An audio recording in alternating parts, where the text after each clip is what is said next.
कहते हैं अगर आपका समय बढ़िया है तो मिट्टी को छुएंगे वो भी सोना बन जाएगा, और समय खराब है तो हर वो सोचा हुआ काम जो आप करना चाहेंगे गलत हो जाएगा।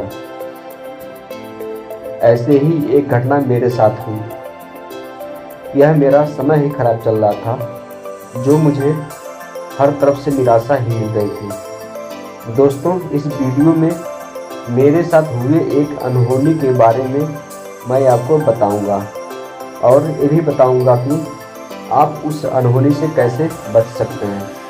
तो दोस्तों, आपसे रिक्वेस्ट है कि चैनल को सब्सक्राइब कर लीजिए और वीडियो को लाइक करके दूसरों के साथ शेयर अवश्य कर दीजिएगा।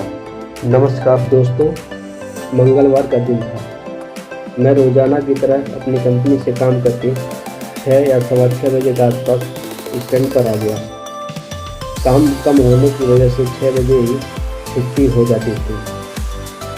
स्टैंड पर आते ही मेरे मन में एकदम से ख्याल आया कि आज मोती नगर होते हुए अपने रूम पर जाएंगे, क्योंकि ESI से पंजाबी बाग रोड पर काम होने की वजह से 2-2 घंटे की देरी से रूम पर पहुंचता था। मैं उस दिन सोचा कि कोई मोती नगर वाली बस में चलकर करमपुरा या जखीरा होते हुए चला जाऊंगा।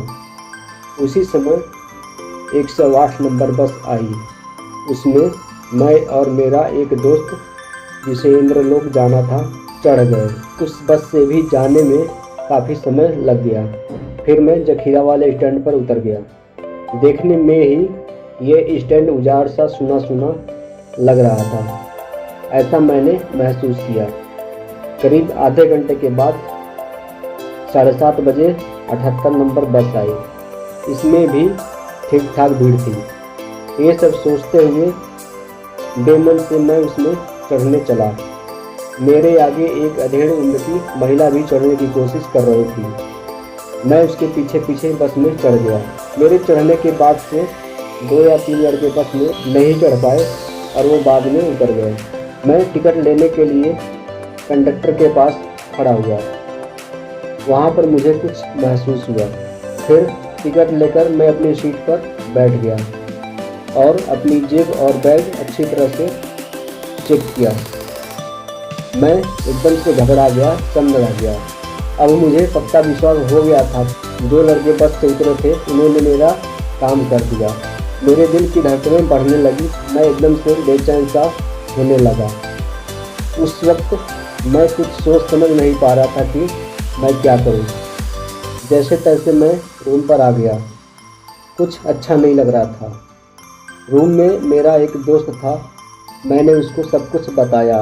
वो भी मुझे समझाने बुझाने की बहुत कोशिश की। उसके बाद हम लोग खाना बनाए और रोजाना की तरह सोने को चला।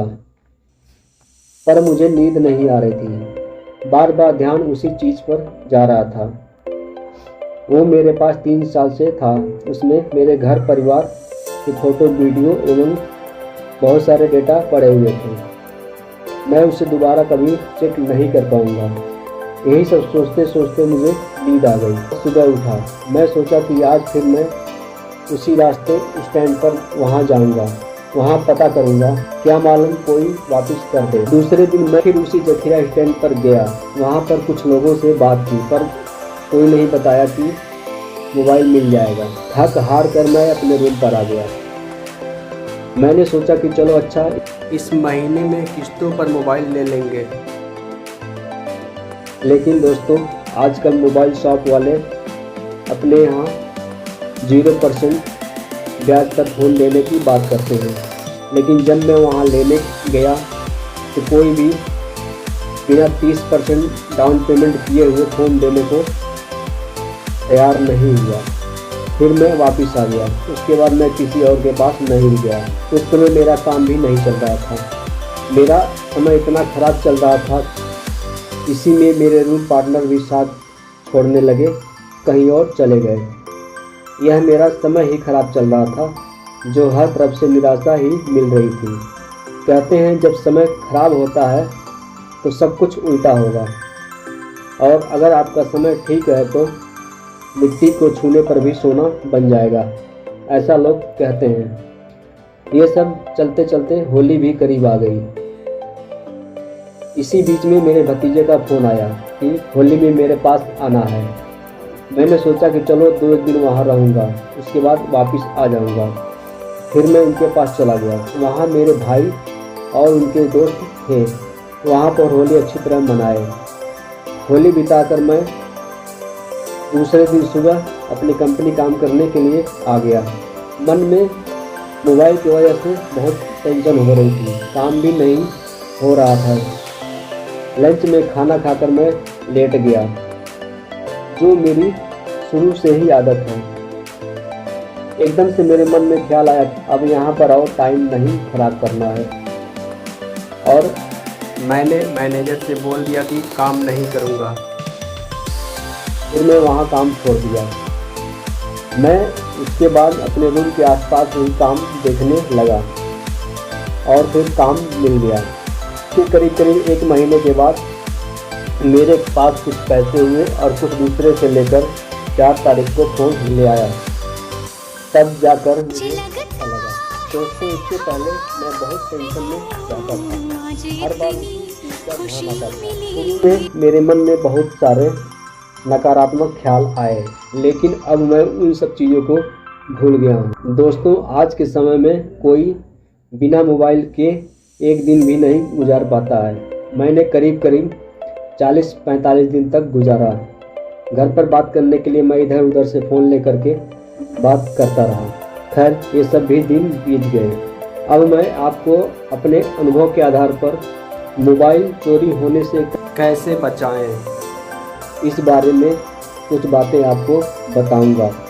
अगर आप घर से दूर कहीं काम करने के लिए जा रहे हैं तो सिर्फ जाने पर ही फोकस रखिए। घर की सारी बातों को कुछ देर के लिए भूल जाइए, क्योंकि रास्ते में कुछ भी घटना घट सकती है। मेरे साथ ऐसे ही हुआ था। दूसरा, काम पर जाते समय कभी भी क्रॉस पॉकेट की पैंट ना पहने। तीसरा, शर्ट को पैंट के ऊपर ही रहने दें, पैंट के अंदर ना करें। चौथा, जीन्स पैंट जो फिट हो उसी को पहनिए, क्योंकि उसमें पॉकेट का डिज़ाइन कुछ इस प्रकार से होता है कि सामान निकालने का चांस बहुत कम हो जाता है।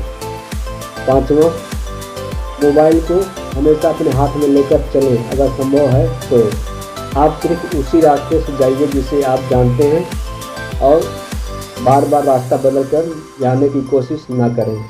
सातवां, मोबाइल में बहुत सारे सिक्योरिटी टिप्स होते हैं, उनकी सेटिंग करके रखिए। दोस्तों, ये थी कुछ जानकारी जो मैंने अपने अनुभव के आधार पर आपको बताया हूँ। दोस्तों, मेरे द्वारा दी गई जानकारी एवं सुझाव आपको सही लगे तो वीडियो को लाइक कर दीजिएगा और चैनल को सब्सक्राइब करके दूसरों के पास शेयर अवश्य कर दीजिएगा।